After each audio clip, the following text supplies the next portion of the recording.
एको रुपया ना देबेले माई, मांगला प मांगेले ही सब भौजाई।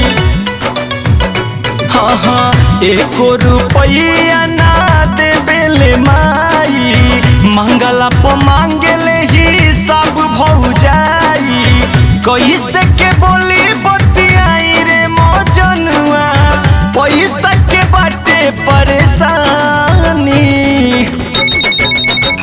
ए जानू लोन लेके फोन कइले बानी, अब बात करब नहीं ढेर कहतानी। हे जानू लोन लेके फोन कइले बानी, अब बात करब नहीं ढेर कहतानी।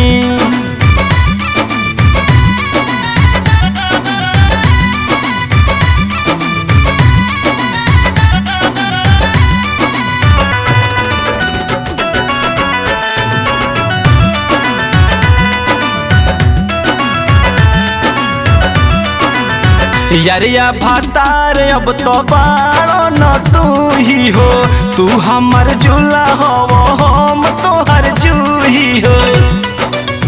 हाँ हाँ हाँ यारिया भातार अब तो बारो न तू ही हो, तू हमर झूला हो हम तोहर जूही हो।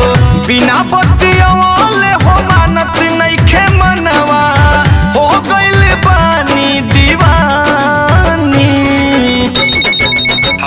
ए जानू लोन लेके फोन कइले बानी, अब बात करब नहीं ढेर कहतानी। हे जानू लोन लेके फोन कइले बानी, अब बात करब नहीं ढेर कहतानी।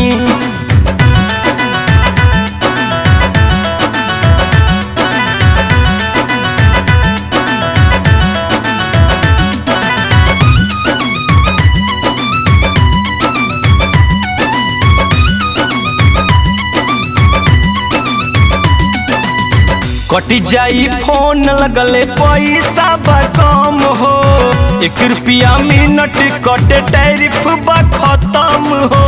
तहरा तनिको नइखे बुझा।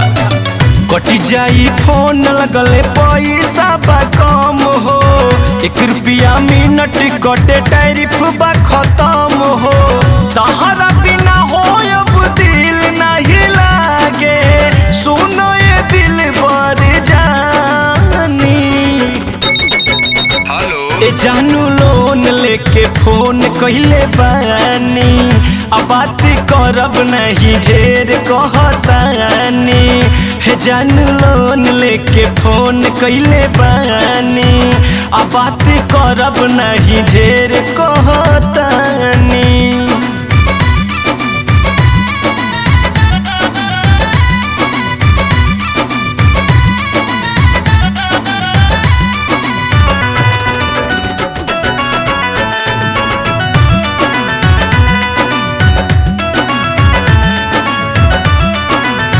कहतानी बात अब सुना खुलेआम हो, ओने से करे विधाता बलिराम हो।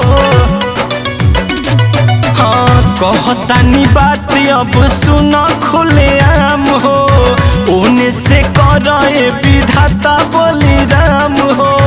पैसा डालाई चुमा मांगे ले बरजेस, जाने जब उनका दुकानी। ए जानू लोन लेके फोन कइले बानी, अब बात करब नहीं ढेर कहतानी। हे जानू लोन लेके फोन कइले बानी, अब बात करब नहीं ढेर कहतानी। बात के बुझत काहे नहीं खा।